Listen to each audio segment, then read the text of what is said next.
Hey everyone, this is Josh from WritesJosh.com, and in this video I'm going to go over how you can identify fake double cover comics. What you're looking at now is Spider-Woman #1. It is a double cover that I bought off of eBay. The problem is it is a fake. How did I know? That is the purpose of this video, to help you find out. Alright, so what is a double cover? According to CGC's definition, it is a mistake in the manufacturing process that results in multiple covers, but it is not considered a defect. And that's really important because it does not affect the grade. In fact, you'll get the highest grade of either the interior cover or the exterior cover, whichever is highest, which is great for you as a collector.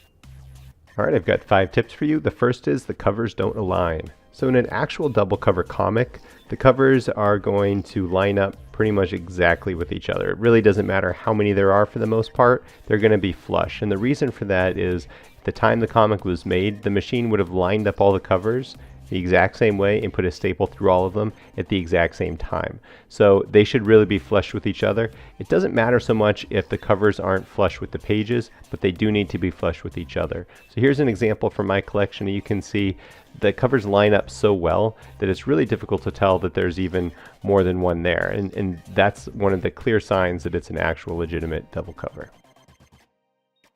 Tip number 2, multiple staple holes.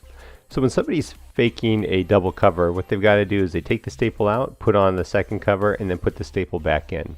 When they do this, they're going to find that the staple holes do not line up. Especially older comics, they're not uniform at all. I mean, printing technology wasn't that great, and that poses a real problem in terms of trying to hide or conceal the staple, and it results in oftentimes a really ugly, horrific situation with the comic book. I mean, look how bad that is. No comic leaves the factory looking like that. It's a clear sign that it's been tampered with. Alright, tip number 3, open staples.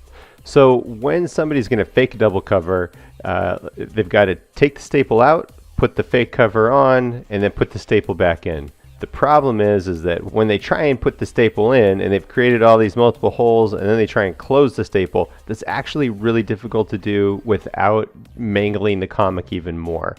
Alright, tip number 4, a bad press.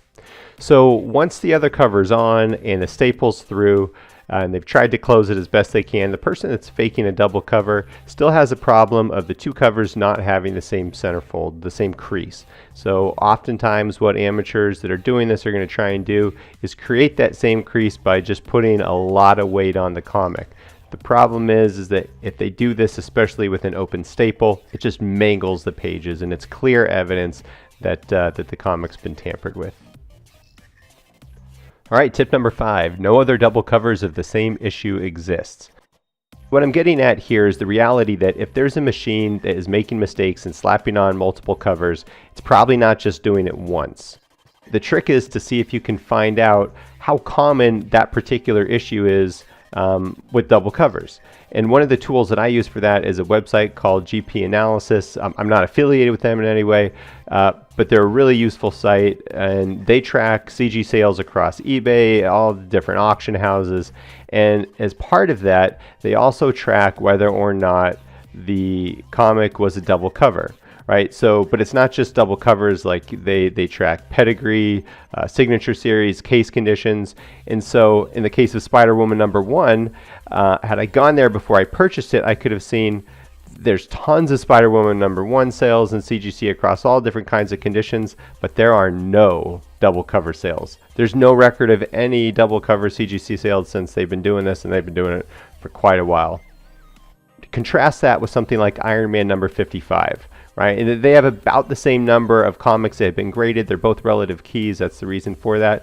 But Iron Man #55 has double covers all over the place, like in every different grade. Right, so the machines that were folding Iron Man #55 and stapling on the covers, they were making mistakes left and right. Not so much with Spider-Woman #1. That doesn't mean that the Spider-Woman is necessarily a fake, but it's a sign that says, hey, you know what? Maybe look a little bit closer. Alright, so the resolution of all this is that I was able to get my money back from the Spider-Woman #1, And so that was good for me, but hopefully this video is helpful for you. I will post a blog that I did on this where there is a lot more information that I provide. This is sort of the quick snapshot of everything, but go ahead and check that out if you're interested. And as always, really appreciate that you spent the time watching this. Like and subscribe if you want some more of these, and I will see you next time. This is Josh from writesjosh.com.